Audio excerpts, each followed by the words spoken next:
The BFG by Roald Dahl, Chapter 9, The Bloodbottler. Suddenly, a tremendous thumping noise came from outside the cave entrance, and a voice like thunder shouted, "Runt! Is you there, Runt? I is hearing you jabbling. Who is you jabbling to, Runt?" A runt is the smallest animal born in a litter. So if there's a group of puppies born, the smallest one is called the runt. So the BFG is the runt, the smallest giant. "Look out!" cried the BFG. "It's the Bloodbottler." But before he had finished speaking, the stone was rolled aside, and a 50-foot giant, more than twice as tall and wide as the BFG, came striding into the cave.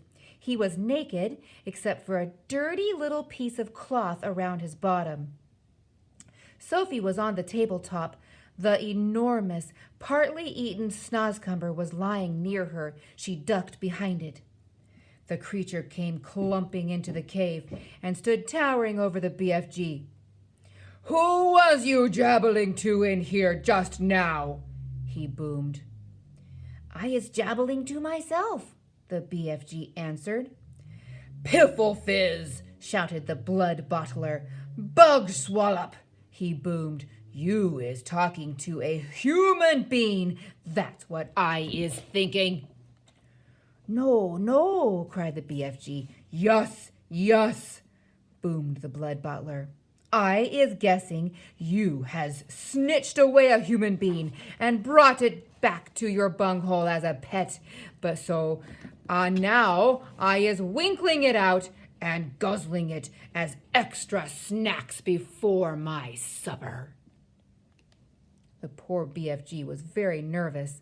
"There's no one in here," he stammered. "Well, why don't you leave me alone?" The Bloodbottler pointed a finger as large as a tree trunk at the BFG. "Runty little scumscrewer," he shouted. "Piffling little swizzfigler. Squimpy little bottlewort. Prunty little pog swizzler. I is now going to search the primroses." He grabbed the BFG by the arm. "And you is going to help me do it. Us together is going to winkle out this tasteful little human being," he shouted. The BFG had intended to whisk Sophie off the table as soon as he got the chance and hide her behind his back. But now there was no hope of doing this. Sophie peered around the chewed-off end of the enormous snozzcumber, watching the two giants as they moved away down the cave. The Bloodbottler was a gruesome sight. His skin was reddish-brown. There was black hair sprouting on his chest and arms and on his stomach. The hair on his head was long and dark and tangled. His foul face was round and squashy-looking. The eyes were tiny black holes. The nose was small and flat, but the mouth was huge. It spread right across the face, almost ear to ear, and it had lips that were like two gigantic purple hot dogs lying one on top of the other. Craggy yellow teeth stuck out between the two purple hot doggy lips, and rivers of spit ran down over the chin. Ugh. It was not in the least difficult to believe that this ghastly brute ate men, women, and children every night. The Bloodbottler, still holding the BFG by the arm, was examining the rows and rows of bottles. "You and your pibbling bottles," he shouted. "What is you putting in them?" "Nothing that would interest you," the BFG answered. "You is only interested in guzzling human beings." "And you is dotty as a dog swoggler," cried the Bloodbottler. Soon the Bloodbottler would be coming back, Sophie told herself, and he was bound to search the tabletop. But she couldn't possibly jump off the table. It was 12 feet high. She'd break a leg. The snozzcumber, although it was as thick as a perambulator, was not going to hide her if the bloodbottler picked it up. She examined the chewed-off end. It had large seeds in the middle, each seed as big as a melon. They were embedded in soft, slimy stuff.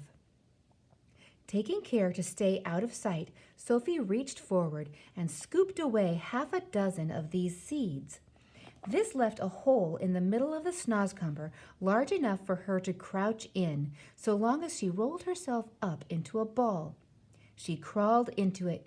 It was a wet and slimy hiding place, but what did that matter if it was going to save her from being eaten? The bloodbottler and the BFG were coming back toward the table now. The BFG was nearly fainting with fear. Any moment, he was telling himself, Sophie would be discovered and eaten. Suddenly, the bloodbottler grabbed the half-eaten snozzcumber. The BFG stared at the bare table. "Sophie, where is you?" he thought desperately. "You cannot possibly be jumping off that high table, so where is you hiding, Sophie?" "So this is the filthing, rotsome glubbage you is eating," boomed the bloodbottler, holding up the partly eaten snozzcumber. "You must be cockles to be guzzling such rub-squash."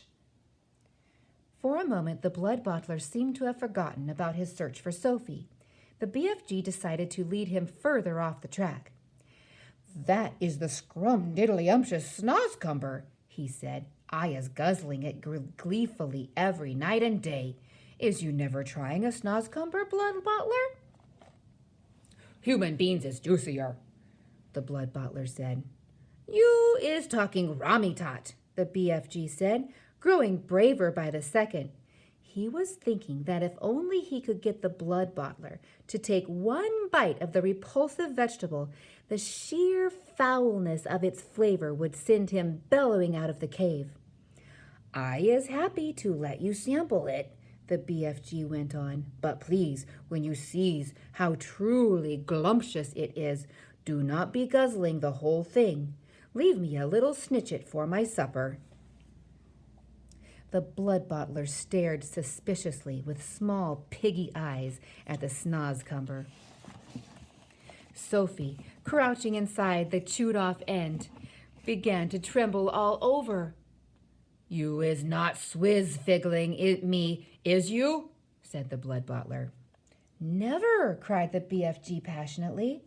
"Take a bite, and I am positive you will be shouting out, 'Oh, how scrum-diddly-umptious this wonder veg is!'" The BFG could see the greedy bloodbottler's mouth beginning to water more than ever at the prospect of extra food. "Vegetables is very good for you," he went on. "It is not healthsome always to be eating meaty things." "Just this once," the bloodbottler said. "I is going to taste this rotsome eats of yours. But I is warning you that if it is filthsome, I is smashing it over your sludgy little head." He picked up the snozzcumber. He began raising it on its long journey to his mouth, some 50 feet up in the air. Sophie wanted to scream, "Don't!" but that would have been an even more certain death. Crouching among the slimy seeds, she felt herself being lifted up and up and up. Suddenly, there was a crunch as the bloodbottler bit a huge hunk off the end. Sophie saw his yellow teeth clamping together a few inches from her head. Then there was utter darkness. She was in his mouth. She caught a whiff of his evil-smelling breath. Ew, it stank of bad meat. Then there was utter darkness. She waited for the teeth to go crunch once more. She prayed that she would be killed quickly. "Ouch!" roared the bloodbottler. "Oh, belch! Eech!" And then he spat. All the great lumps of snozzcumber that were in his mouth, as well as Sophie herself, went shooting out across the cave. If Sophie had struck the stony wall of the cave, she would most certainly have been killed. Instead, she hit the soft folds of the BFG's black cloak, hanging against the wall. She dropped to the ground, half stunned. She crawled under the hem of the cloak, and there she crouched.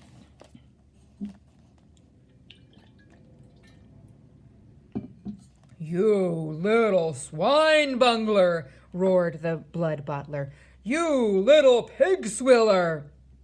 He rushed at the BFG and smashed what was left of the snozzcumber over his head. Fragments of the filthy vegetables splashed all over the cave. "You is not loving it?" the BFG asked innocently, rubbing his head. "Loving it?" yelled the Bloodbottler. "That is the most disgusterous taste that is ever touching my teeth. You must be buggles to be swalloping sludge like that. Every night you could be galloping off happy as a hamburger and gobbling juicy human beings." "Eating human beings is wrong and evil," the BFG said. "It is guzzly and glumptious," shouted the Bloodbottler. "And tonight I is galloping off to Chile to swabble a few chili beans. I is wishing you know why. Is you wishing to know why I is choosing Chile?" "I is not wishing to know anything," the BFG said, very dignified.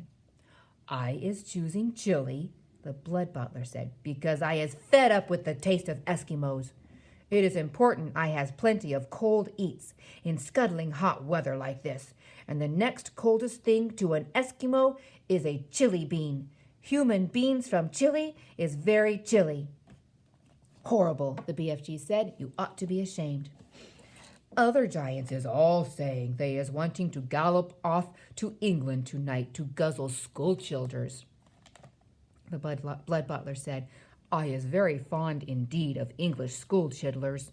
They has a nice inky booky flavor. Perhaps I will change my mind and go to England with them." "You is disgusting," the BFG said.